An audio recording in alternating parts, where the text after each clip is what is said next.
And thanks to everyone for the really warm welcome that I've had over the last couple of days. This is my first time in Australia. I have no idea what day it is or what time it is, but I'm keeping going. But it's been really great, and apologies to the people that I've already accosted, strangers in the coffee room, asking them loads of questions about their libraries, so you can get me back at the end of the talk. So,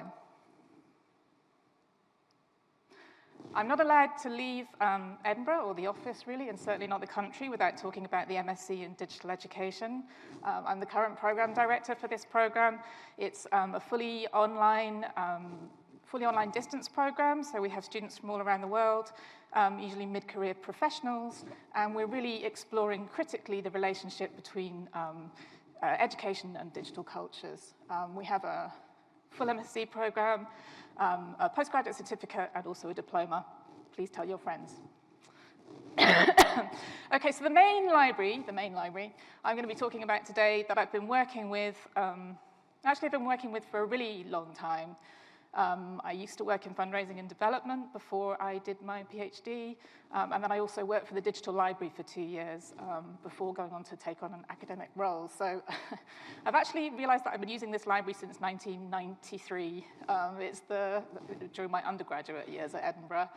It's the main library at George Square. It's an 8-story building, and it was opened in 1968.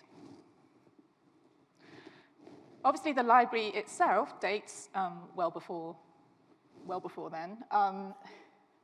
This is a mesostic in the concrete outside the main library building, and it's based on the print in a collection of 270 volumes, which is the foundation collection on which the library is based, which was given as a gift, really, to found the university. So our library colleagues are very proud of the fact that the library predates the university.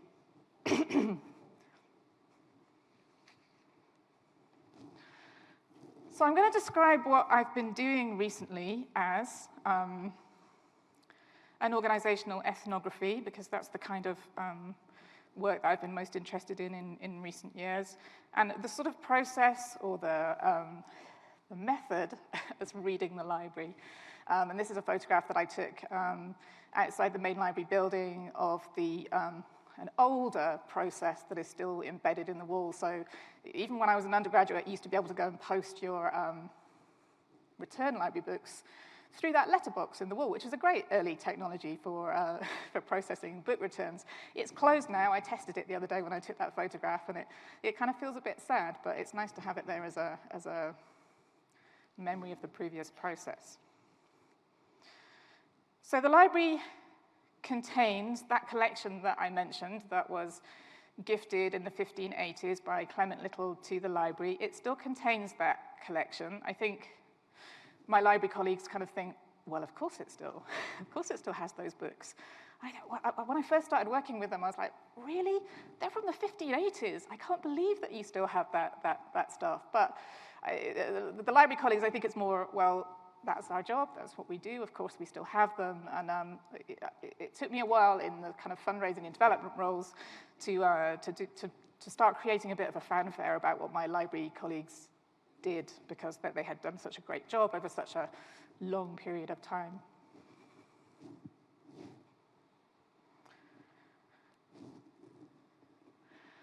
So the library contains its own history back to the 1580s.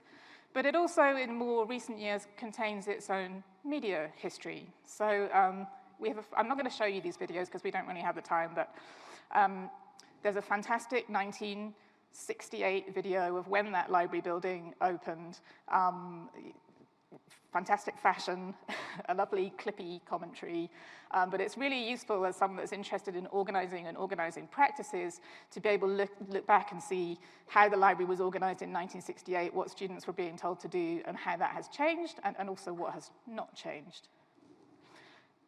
The library celebrated its 50th anniversary in 2018, and this is, in the lower part of the slide here, is our fantastic archivist, Rachel Hosker, interviewing the original project architect, who is now in his 80s, and he was in his 30s when the library was opened in 1968, and he worked for Basil Spence, the well-known architect firm at the time, the Basil Spence.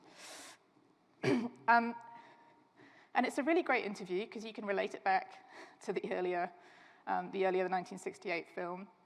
But also he talks in a lot of detail about the process of building the library, how much it cost, what the requirements were, how involved the library team were, the library directors and their colleagues, and they were really, really very involved.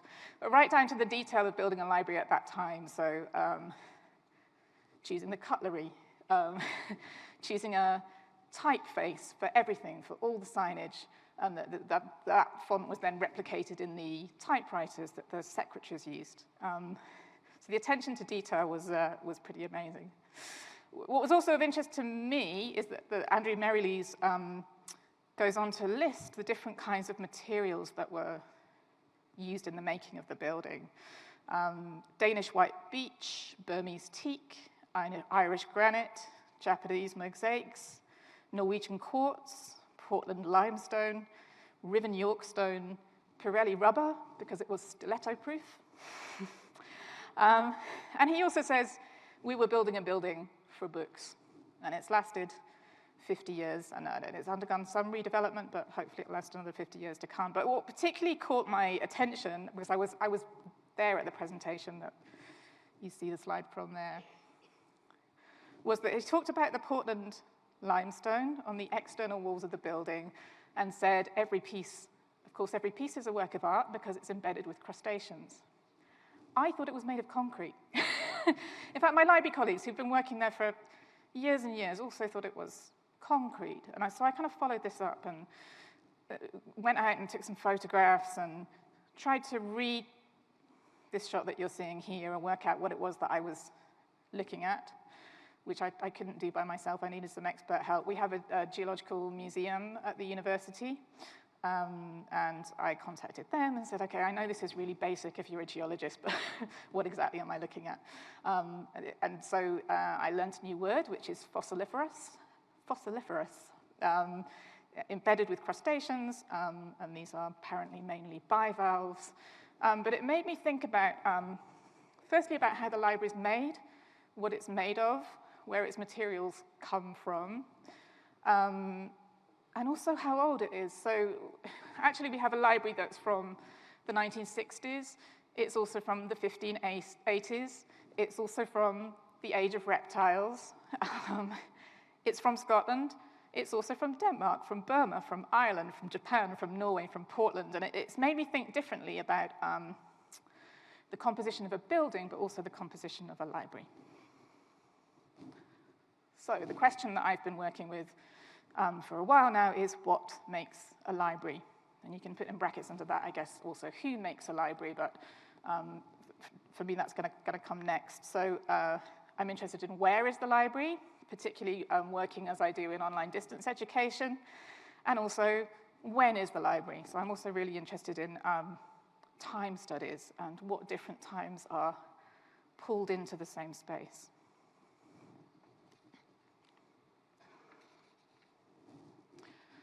So this work really started, and that's kind of where I am now, and obsessed with crustaceans.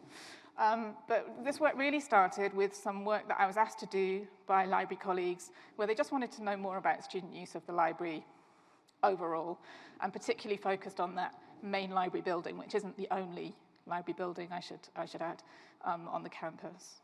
So I interviewed 10 students, just a small number of students, 9 of them, all at various different stages in their academic studies, 9 of them based on the university campus, and 1 based as an online distance student, not on our program, but on a different program, who was based in Uganda. I took, over that period, a little bit before and a little bit afterwards, so probably over the space of a year, about 100 photographs, mainly of organizing what was observable about organizing and organizing practices. So a lot of that was signage. I took lots of photographs of signage. I'm always under close watch by security. I think I'm behaving a little bit strangely. And other things like trolleys. Trolleys will come back again later in the presentation. And then, when I'd done the interviews and I'd got some quantity of photographs, I then did a focus group with our senior library managers about what the students had said, and I showed them the photographs, and I played them an audio clip and showed them a kind of show reel of some of the photographs. And we had some conversations around what the highlights were, which were mainly around signage, I have to say, as far as my library colleagues were concerned, because the signage was really intense. It still is really intense. Take away the signage in your libraries, or take away a lot of it. So the interviews with students, we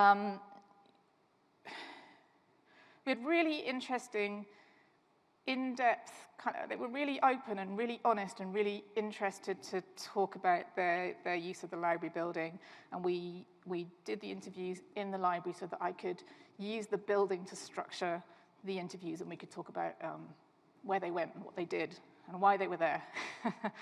And that library is really intensively used.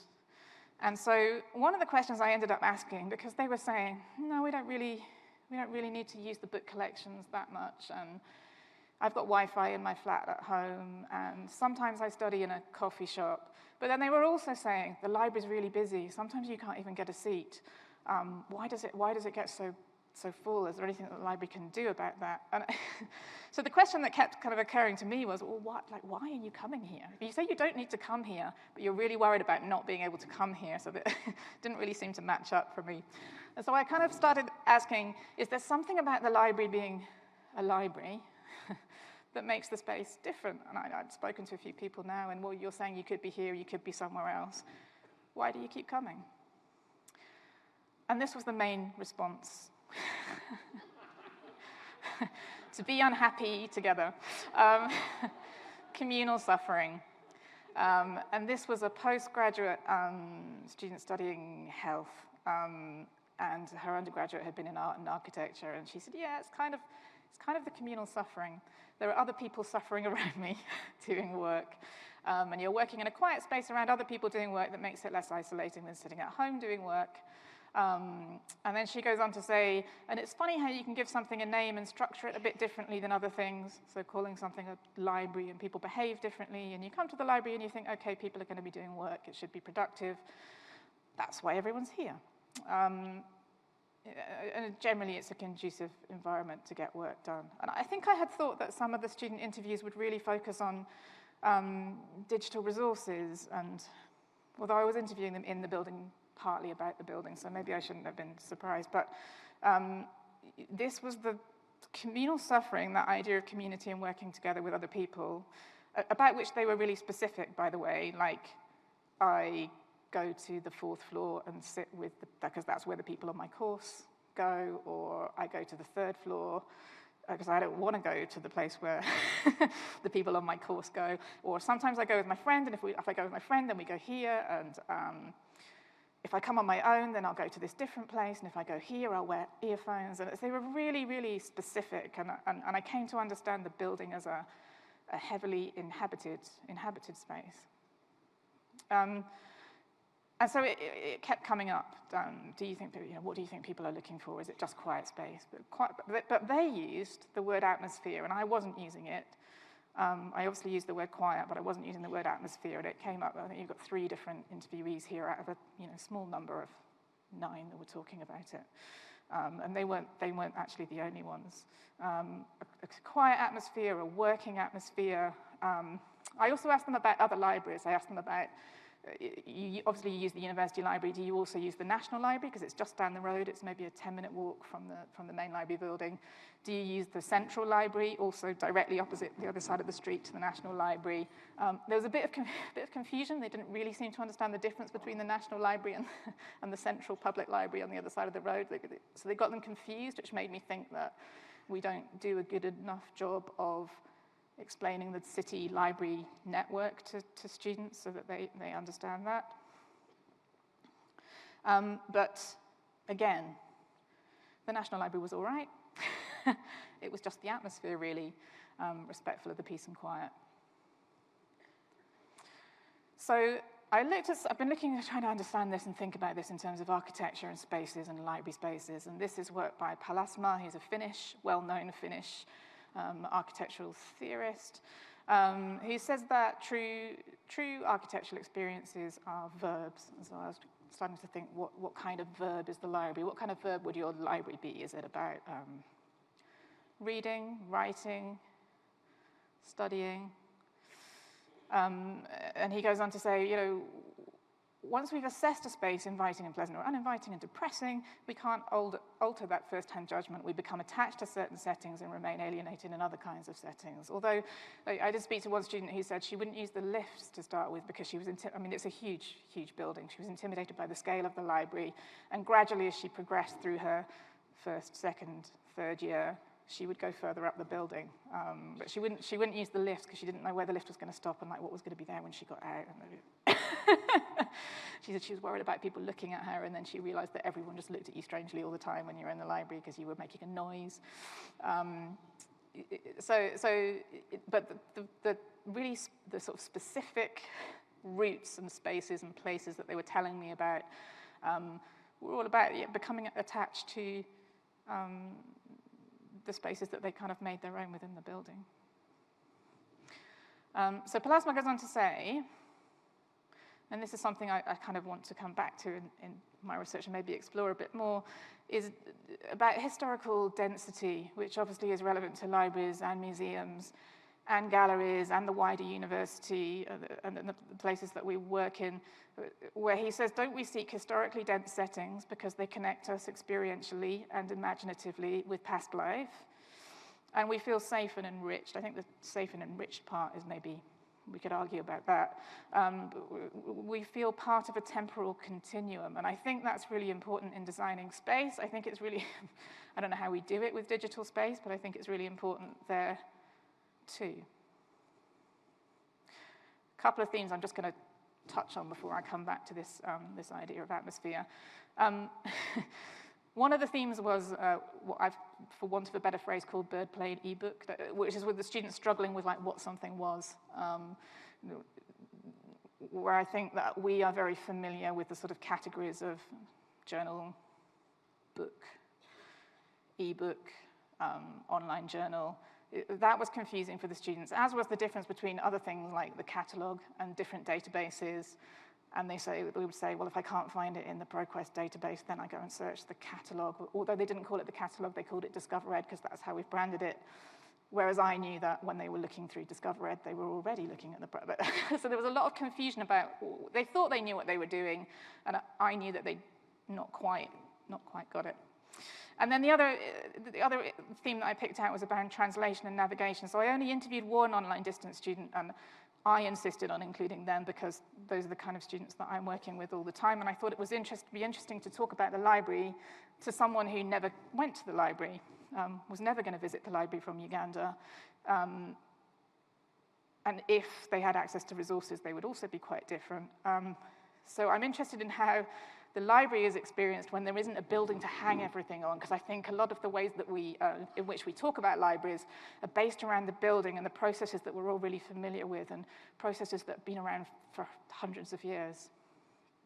And so the example I picked out here is because this student was saying that they hadn't used the interlibrary loan service because they hadn't really understood what it was, and they thought it was about borrowing money, which they would then have to pay back. So they've been hesitant to use it because they didn't want to get into more financial debt with it, they were a scholarship student.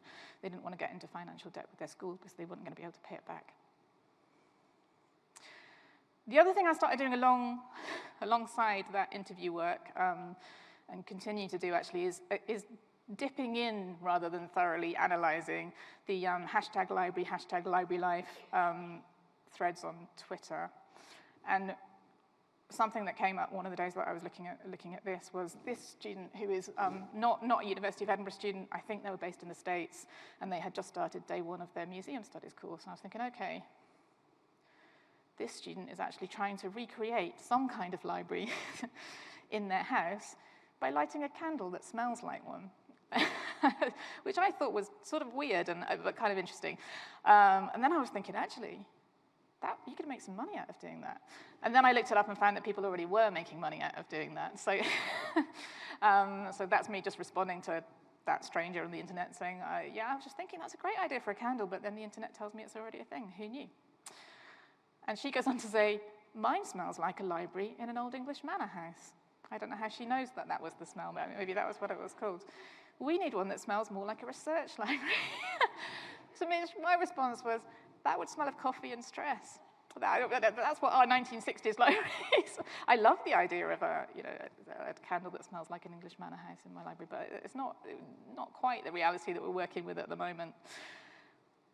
But there are loads of these, by the way. You can buy candles and diffusers, and once you're aware of them, you see them everywhere. Maybe you have them so that you can imagine working while you're at home. I don't know. But I love the way that they're being developed. So this one is walking into a library with of leather-covered books, lovingly polished furniture. Who works in a library like that? An ancient library shelves, a smoky blend of wood, amber, and moss. So that's library number 35. And then in fact, this was just this Christmas.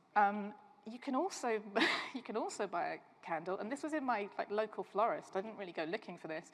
Quietude, a state of stillness, calm and quiet in a personal place. My notes here say that one was eucalyptus, frankincense, and lavender. So I find all this quite entertaining, but also I think it's interesting that people are trying to recreate something or capture something.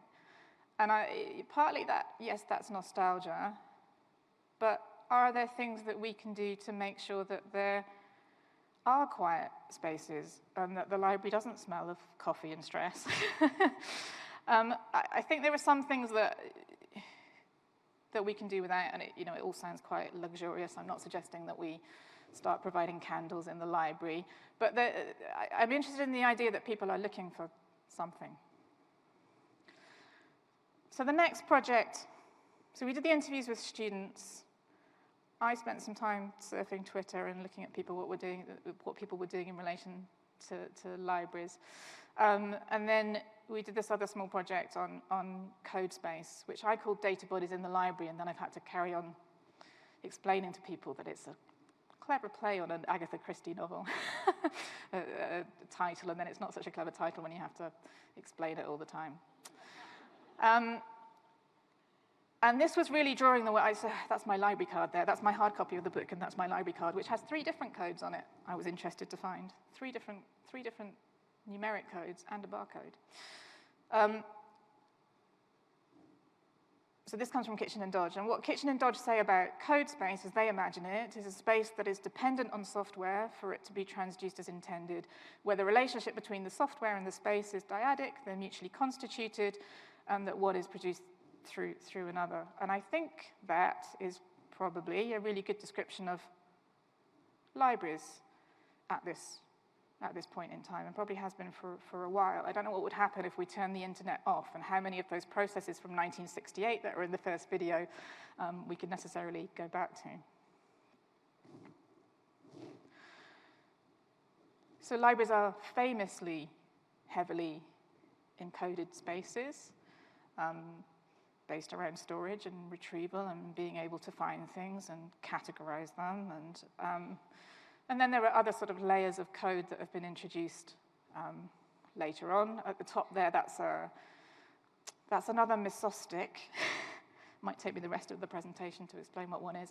But you can pick out the letters in gray there that spell the word Shelley, and then you can work out the title of the book from the words of the poem, and then the barcode at the top relates to a copy of Frankenstein that you can then find on the shelves. And that was a kind of art project that was done for the redevelopment of the library around 2010, I think. And then there are other codes that are just added by the person that I call the ghost librarian, who's the one that leaves all the notices everywhere telling you how to do stuff. You definitely need translation for this. You have to know what the journal collection is. You have to know what the certain sections are. And you have to know where the library annex is. You have to know what an annex is. And you also have to know what the catalogue is, and we've rebranded that. So I would say get rid of that sign. And actually, I think get rid of a lot of the sign. I just think get rid of a lot of the signage because it's put there to be helpful, but it's everywhere, and I find it quite oppressive that there's signs everywhere telling me how to do things. And unless I actually need to do that thing right now, then I don't need the sign. And I think I'd rather ask somebody for help, but we can debate that. And then the other theory that I've been drawing on is by Gearin. This is an article called What Buildings Do. Gearin says a different sense of buildings comes from seeing them as a walk-through machines. I love thinking of the library as a walk-through machine. It really makes me think about what's going on. Buildings are technological artifacts. You've seen that with the made material objects. So we saw the crustaceans and the limestone and the concrete. And to see them this way brings buildings within the compass of a promising theoretical orientation developed initially for the study of machines, where buildings, as any other machine or tool, are simultaneously the consequence and structural cause of social practices. And I think that's true with the building and its sort of embedded routines and practices, and then I also think it's true of the software. And then, of course, the building also contains, you think of the building as a machine, the building also contains machines, and the machines are at the interface between the user and the building and the software. I used some of these photographs in a presentation with Research Libraries UK a while ago, and I was saying, I've just been thinking on the train on the way in, what is an issue machine? How would anyone know what an issue machine is? In fact, it's worse than that. It's a self-issue machine. It's the bit that's missing there. So I was like, people are going to think that's a machine that creates problems. Maybe even personal problems, or I don't know. So I kind of think maybe we should think about what we call things. But it relates back, doesn't it? It relates back to historic practices. So it does make perfect sense, but it doesn't make perfect sense if you're coming to it fresh. And a lot of our students are working in translation. A lot of them are one-year international postgraduate students. And I think we're making life harder for some of them than it needs to be. And then, of course, those machines then take me to, in fact, those machines don't take me to the software, do they? The catalog, the standalone catalogs take me through to Discover Ed, and this is the book that I had a photograph of earlier, and that takes me either to the physical book or to the online copy. But actually, even then, I have to understand some code. I have to know that the university has a College of Art, Edinburgh College of Art, and that it's shortened to ECA, and that's what the ECA library is, and I have to know what a standard loan is, and there's a lot of stuff that I have to know in order to interpret that, and I think that we kind of think we're making things easier all the time, but it's not necessarily so.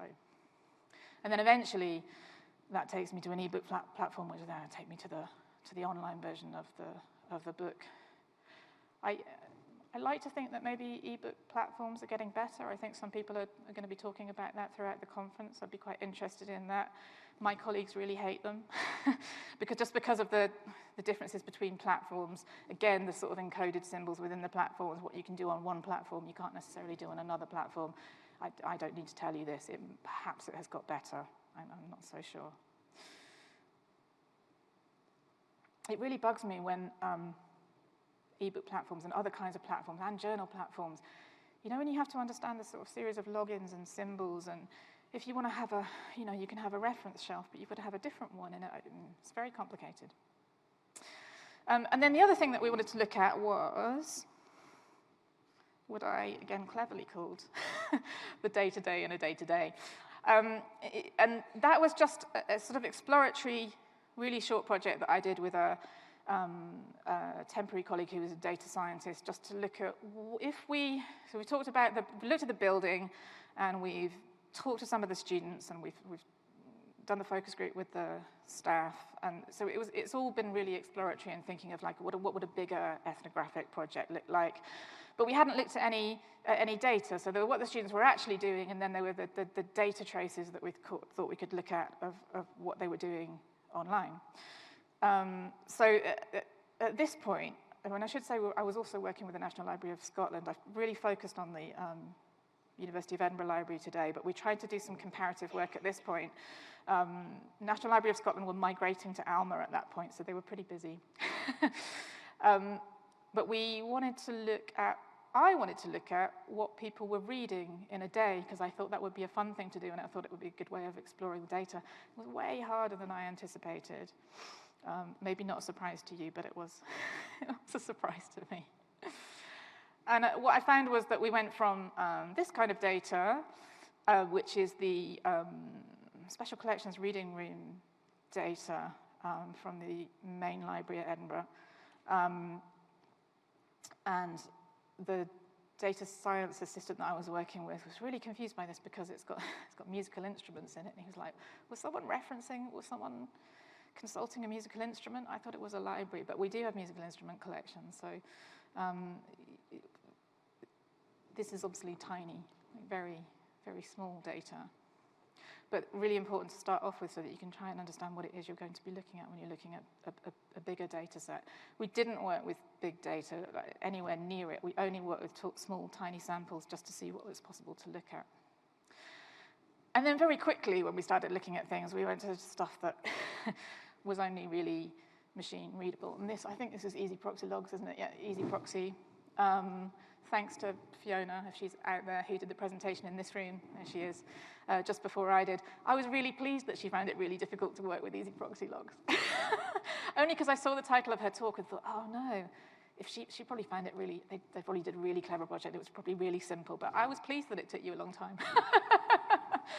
And that it was difficult. Because I thought maybe with something like an Easy Proxy log, we might be able to bring back title data, because I was interested in what people were reading rather than like how many things or how they'd access them.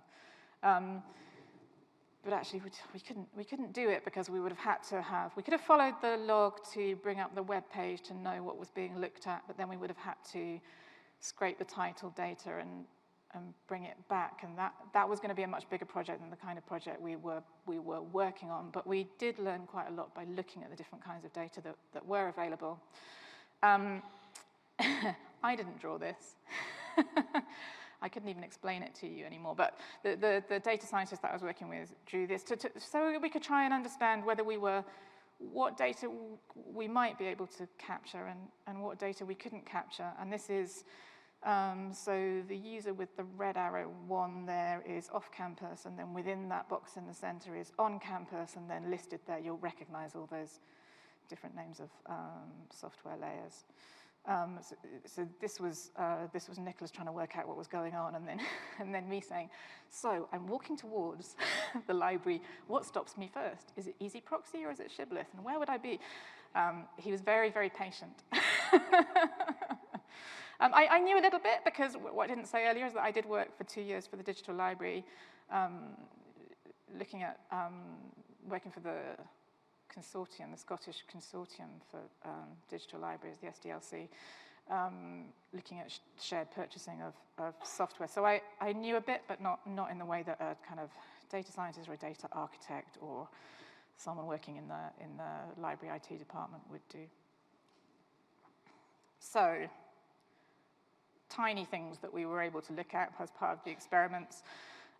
This is a word cloud of print titles that were being read in the main library on Halloween. We chose Halloween and Valentine's Day so that we could just remember what the dates were fairly quickly.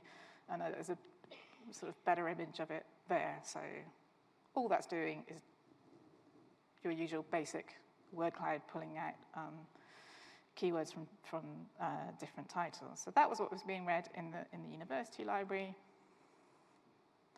And that was what was being read in the National Library of Scotland.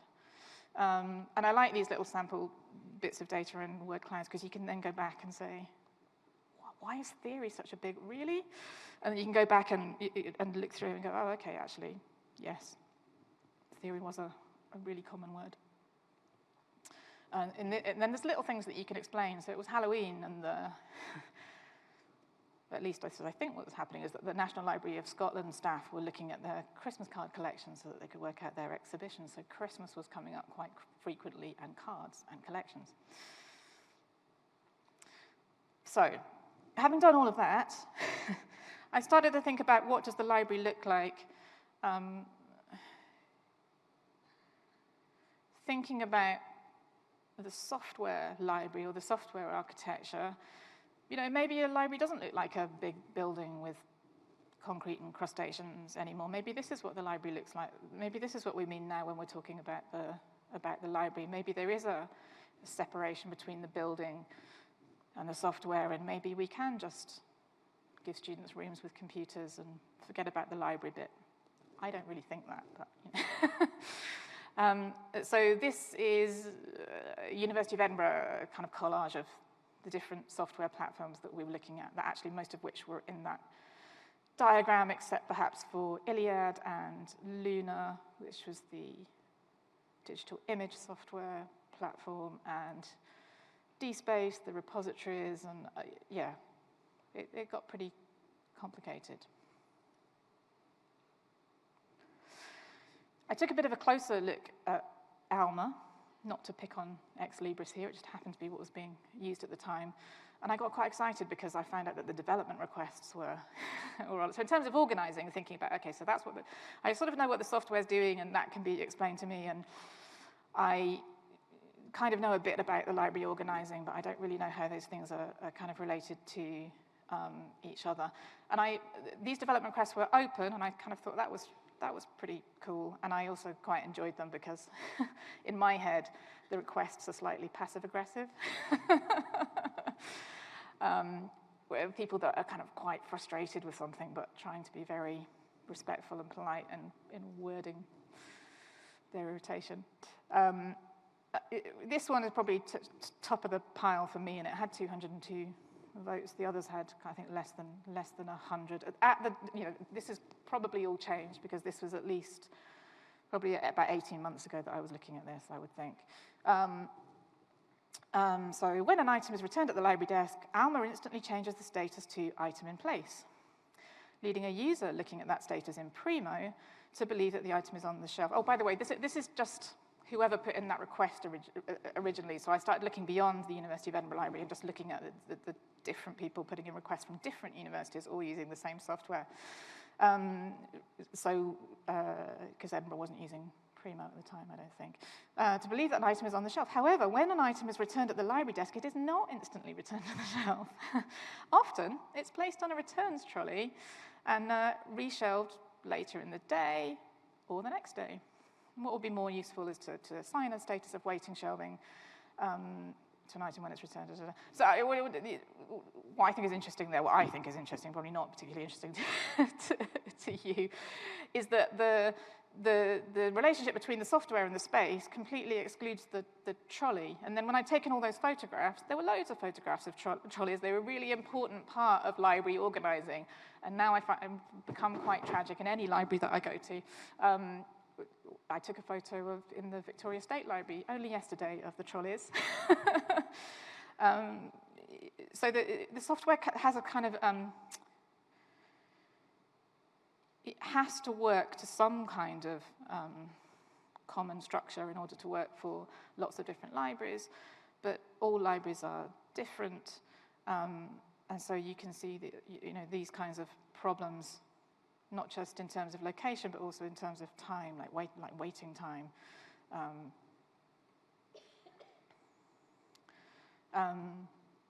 The next one was about office delivery and the software imagining that staff were in their individual offices and the books might be delivered to, I guess, to their desks. That would be cool. But actually, I should be expected just to go to the library. So this request was about wanting to deliver items to a department and not office. So I was kind of thinking about what the software developers were imagining in terms of the library and how it might work, and what the university would be like in terms of how things were managed. And then the final one is more about collections and objects, and the new feature, physical item condition field, was a good idea. However, there's always a however, the condition options should be completely configurable because currently the only options are brittle, damaged, deteriorating, fragile. The current condition options seem extremely similar to each other. And this is obviously about wanting to describe the object that you have rather than a kind of object that the system thinks you might have, because actually when you come to special collections in particular, the condition of the object and being really specific is really important. Anyway, so those are my 3 examples of where the software and what's happening in the library, those processes start to part ways. And Hannah Knox and her colleagues have written, they did a really cool ethnography probably about at least 10 years ago now. But I remembered reading it and I went back to it because I thought it might help my thinking about what's happening in the relationship between the digital space and the physical space. Their ethnography was great because they rode the baggage collection carousel. I wish I'd designed a project where you could ride the baggage collection carousel in the airport. I think that's brilliant. The only thing I could think of was like trying to squeeze myself through the book sorter, but it wouldn't be as much fun. So what Hannah Knox and her colleagues are saying is that they're talking about the virtual luggage being detached from the real luggage, hence your luggage going missing, and the airline thinking that your luggage is on the plane. And so she's saying that when they become detached, the virtual luggage continues on its trajectory into the space of flows, while the material luggage is still on the floor. So the virtual book is back on the shelf, and the real book is on the trolley. So there's a separation between the real and the virtual. It becomes detached, and the luggage is temporarily or sometimes permanently lost. And they go on to say, inside the ambience of the airport, one can literally hear the static, as people, bags, and aeroplanes are broken down into the zeros and ones of abstract digital information, easy proxy, and then reassembled and processed in ways that aspire to the collective synthesis of flow. So that's just a repetition of the slide that we looked at earlier. And then in the library, you can also see this happening a bit now with the electronic gate system. And because I've been kicking around the university for such a long time, I remember when there was nothing like that. You could just walk in. You could just walk in and walk out again. Obviously, there wasn't so much expensive technology in the building. It was books and chairs, and I think you got your bag checked on the way out, or maybe it was a spot check of your bag on the way out. And then later on, they introduced tags for the books so that you would set off an alarm as you were leaving the building. So that was kind of the next stage. Then they introduced the swipe card system so that you had to swipe to get into the building to prove that you should have access to the building. And then recently, and I've kind of argued with library colleagues about this a little bit recently, is that now you have to swipe to get back out of the building.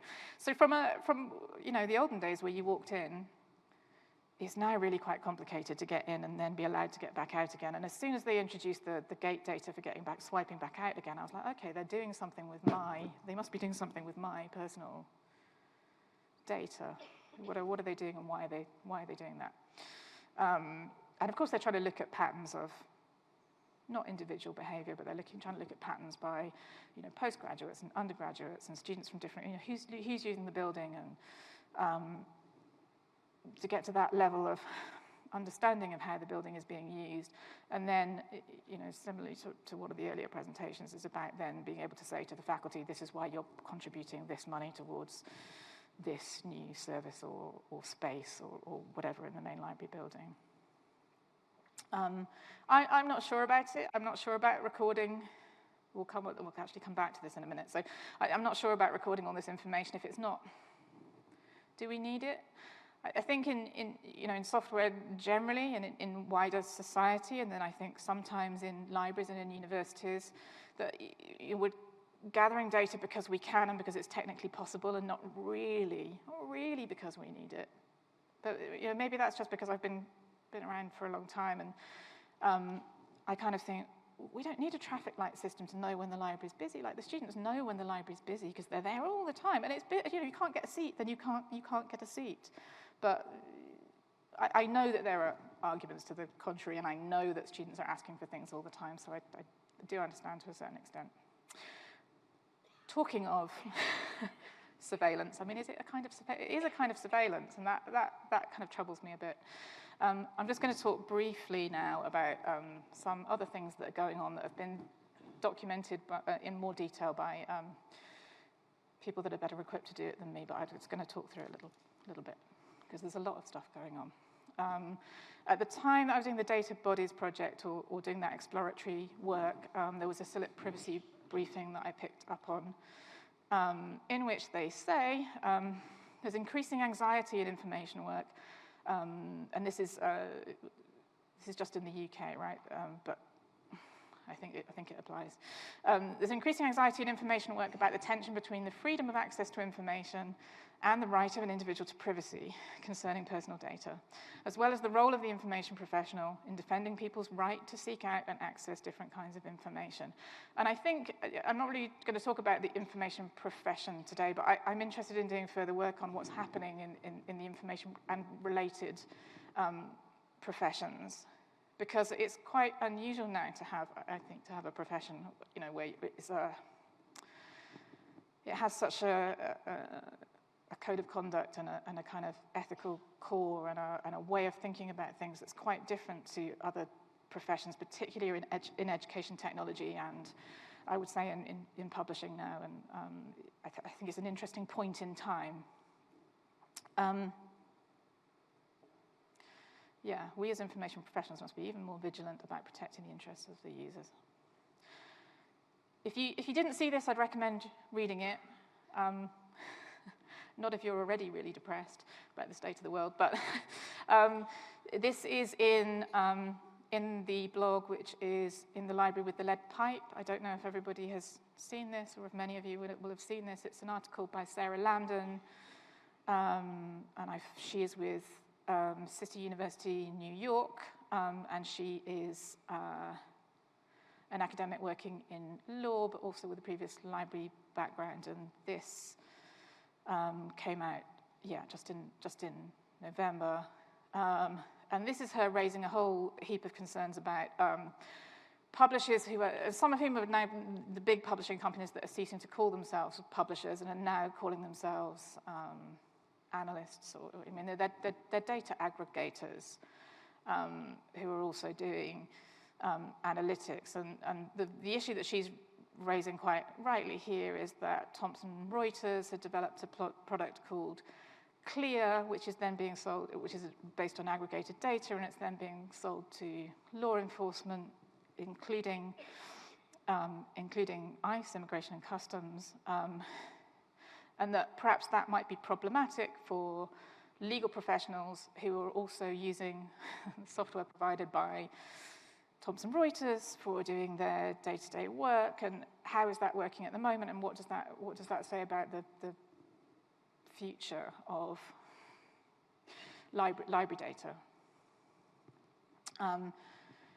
This is all completely transparent. It's a product.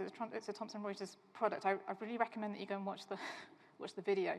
I always think, when talking about privacy and data, that I feel like I'm kind of scaremongering and being a bit melodramatic. And it's always the case that you then find, oh no, that's actually happening. it's happening, and it's totally above board, and it's transparent. It's a product. This is the way their business is going. But I think it's pretty concerning if you're working in a library and you're buying from this kind of publisher. And I've just picked out this particular example because it was recent and quite dramatic. Shay Swalger, who I don't know, I just picked this up on Twitter, picked up that Library in the Lead Pipe blog post. There's a full paper as well, actually. That blog post is kind of a summary post. And what they did there was, he requested his own data because of concerns, about Westlaw and Thomson Reuters and ICE, and sort of fortunately and unfortunately, the data wasn't very accurate. But those assumptions are then going into a product which is then potentially leading to people being arrested, and it involves the scraping of social media data. So I'm not an expert on this, but I think it's something that everyone should be aware of, to just kind of know that it's happening and try and find out some more details about it. And I think it goes against you know, and a lot of activities with companies where you're not so sure about what they're doing. We just happen to be picking on Thomson Reuters here, but you know, you go to the social impact page, so this, you know, the social responsibility, corporate social responsibility, which is where I always go to find the gaps between what, you know, what's happening and what they kind of say is happening. If you watch that, we don't have time to do it now, but if you watch that video, you know, we help to create the backbone of legal and tax systems, but you know, access to justice and transparency are at the heart of everything we do. The tone of that video is quite different to the promotional video for Clear. And then just to, you know, bring in some other companies, we know that Amazon are doing lots of things that we prefer them not to do. This was quite a recent, yeah, this is February. This is a Guardian article by Carl Paul, who's looking at what, again, requesting, I think it's a really good thing to do if you want to explore, because you can definitely spot problems in your own data because it's about you, if you're not going to look at the sort of bigger picture. So, yeah, this is a bit troubling, isn't it? That Amazon knows more than just what books I've read and when. It knows which parts of them I like the most, and obviously it's recording any sections that were highlighted, so therefore there is a permanent record of the bits of books that you were interested in. And on the one hand, I mean, it's a little bit like the gate data. On the one hand, that you can argue that that's being developed to provide a better service, which actually I think all companies will always claim. I think it's not really good enough, because you need to know who was demanding that service and whether the price that you're paying in terms of privacy is worth what you're getting in terms of the service. And I think there need to be many more conversations about that. But then, you know, technology is changing all the time, and so yes, Carl Paul might be worried, but you know, Amazon have only recently just launched the Kindle e-reader aimed at children, so they might end up with your reading history from, you know, the age of 5, which, you know, for some disciplines would be fascinating, but I don't know if is that what we want? I don't know. I'm not going to make judgments about what it is that we want. It makes me feel uncomfortable, but I think some people are just prepared to go with it. I now get promoted posts from Ex Libris. I find, I'm just going to talk really briefly about this, just that I find some of this kind of promotional material a bit problematic. I don't really like being told that my students are vulnerable and being asked what I'm going to do about it. I don't think it's intended as an aggressive form of marketing, but it doesn't feel particularly appropriate to me. And this led me to a blog post which said, the good news, the good news is, I can't remember what the bad news was, because the good news isn't good, is that you already have a huge amount of data that you can use. And this is sort of engagement analytics, similar to the work that's been done on learning analytics, but specifically looking at attendance, but also progress.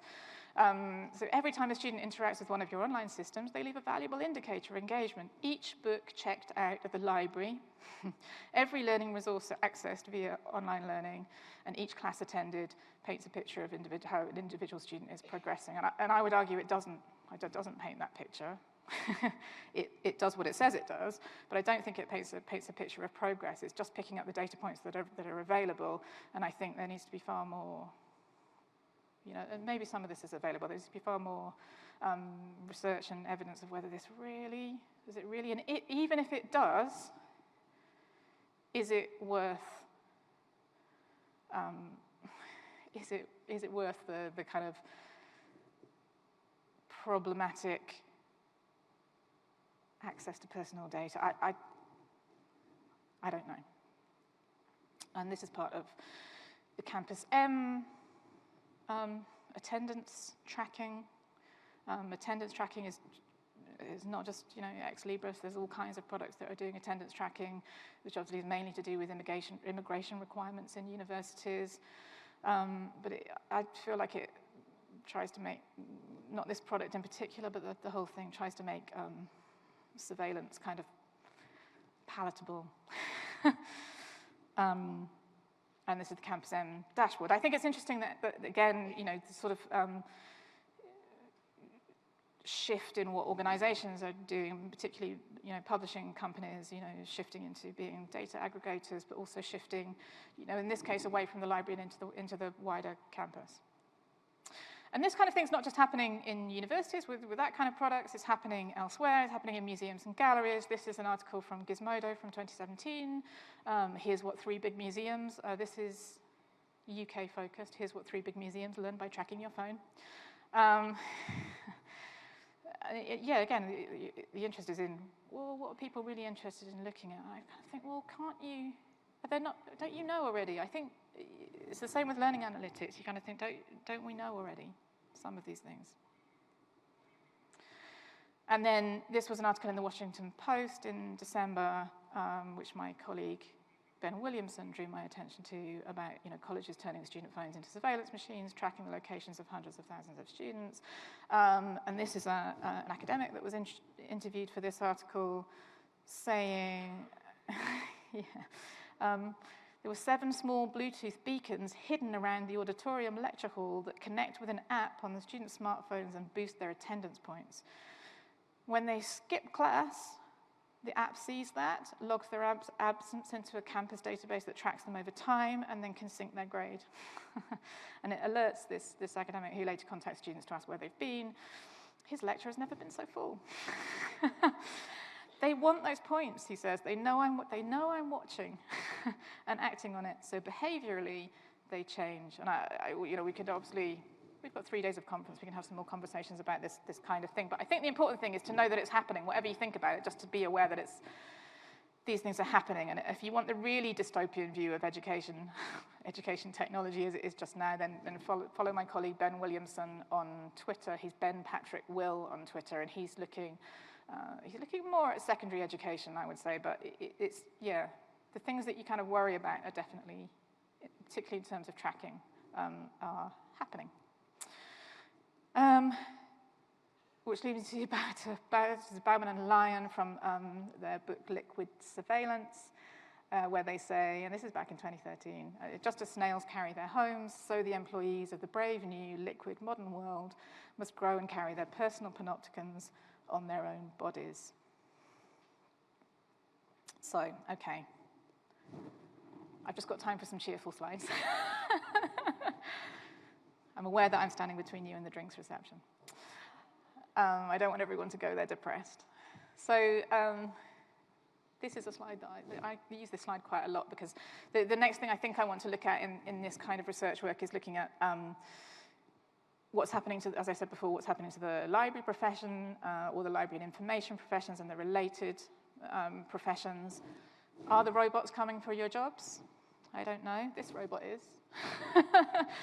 That image was taken by my colleague Marshall Dozier on a visit to Fudan, and she put that on Twitter. We haven't actually had time. We've never talked about it. I've asked her if I can use this image, but we haven't talked about it.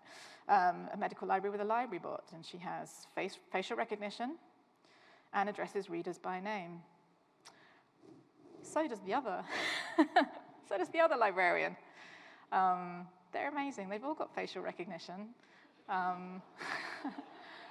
Some of them remember names. And obviously that's a snapshot. That's from the Science March, the Brisbane Science March, yes.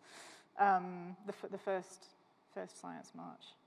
And I'd really liked the things that image is pulling together. Okay, really quickly. My time has gone funny, but I think I'm running out of time, yeah? Stop now, was that? Okay, stop now. Really quickly. Really quickly, it would be a shame to come all the way from Scotland and not mention Orkney Library and not cheer everyone up a little bit.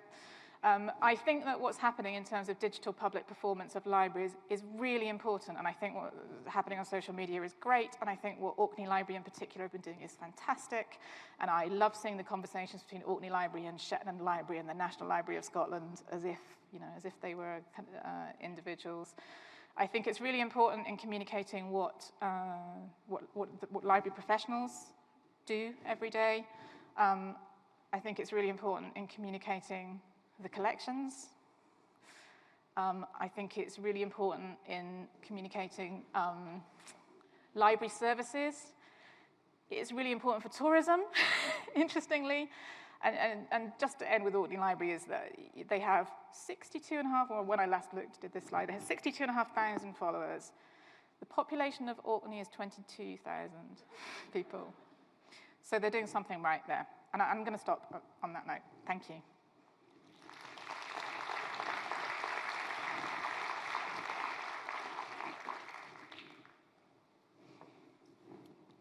Thank you very much, Philippa. Have we got a question?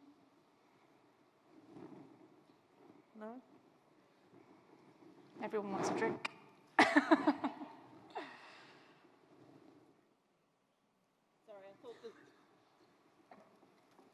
Oh, they're on the screen now. Yep. Okay. Well, the most popular one was whether communal suffering could be viewed from another lens of a place where one can be with like-minded people. I suppose it's a bit more optimistic. Could it be from another one? But yeah. Weirdly, I think she was being positive. She was seeing this as a positive thing. It's kind of the way that she described it. She was really interesting in other things that she said about space and the kind of space. Apparently, there was another study space that wasn't the library that was nearby. I forget which one it was. And she said, "Oh, locally we refer to it as the bunker." And she said it's really badly lit, and you feel like there are dementors in the light fitting that are sucking the joy out of the room. But it was with a sense of humor. I think she was being positive about it. And yeah, definitely, the other students that I talked to, they wanted to go to places where other people were doing the same kind of thing, because it just made them feel better about what they had to do because they didn't want to do it, and they knew that other people were there doing stuff that they didn't want to do. As well, and yeah, as I said, they were just really specific about the different places they were going to, and what. The other thing that I didn't really say about quiet was about the sort of different qualities of quiet. It really made me think about quiet spaces as well as communal spaces and quiet communal spaces, because there aren't very many of them left that aren't libraries. Places are just, to me anyway, places are noisier and noisier. Museums used to be quiet, and actually I think it's great that museums are now noisy, because I think it's the right thing for them to do. And I think National Museum of Scotland is a fantastic, lively, noisy place, and I think that's exactly what it should be. But it does raise the question, where are the quiet spaces, and particularly where are the secular quiet spaces? And a colleague that I was talking to, who's a library colleague based in Poland, recently said, as long as churches aren't allowing you to bring laptops and a coffee, we're quite safe. Actually, look, we'll make time for one last question, because it kind of segues nicely from that, and obviously people have been busy voting it up. So in regards to the person who didn't go into the lift because she was intimidated, what do you think we can do to minimise library anxiety for our patrons? I can only ever think of expensive things like having more people. I think we have, Edinburgh University Library has, student reps at the beginning of the semester that are being really friendly in the foyer and making sure that people, I think new people to new spaces need to have someone induct them into the space. So not just an induction into the service, but also into the space. And I think, other students can be really helpful doing that. That particular student was really confident in talking about all of her experiences, but also really clear. I mean, it's a big building. It is intimidating, but I feel like what we've tried to do in that library is fill it with stuff. It is a bit different now. It's got a little, coffee kiosk and more signage. But it's like you say, that personal, somebody they can go to. Yeah, actually, just thinking about it, when I was an undergrad, I had to do English language as an outside subject, which I did not want to do. But the professor that was leading that class was really, and he physically took us in our first year. And I bet academic staff don't tend to do this. He took us to the library and took us to the floor where the English language and linguistics books were, and said, here's where the stuff is. Come at your leisure. And then once you'd been with him, you kind of knew where you were going. I think it's about being confident and not looking like you don't know what you're doing to other people. And, academics do have a great influence on their students. So, I mean, that's a really positive thing to do. So we might finish on that note, and again, thank you very much, Philippa, for very interesting and challenging, raised a lot of questions.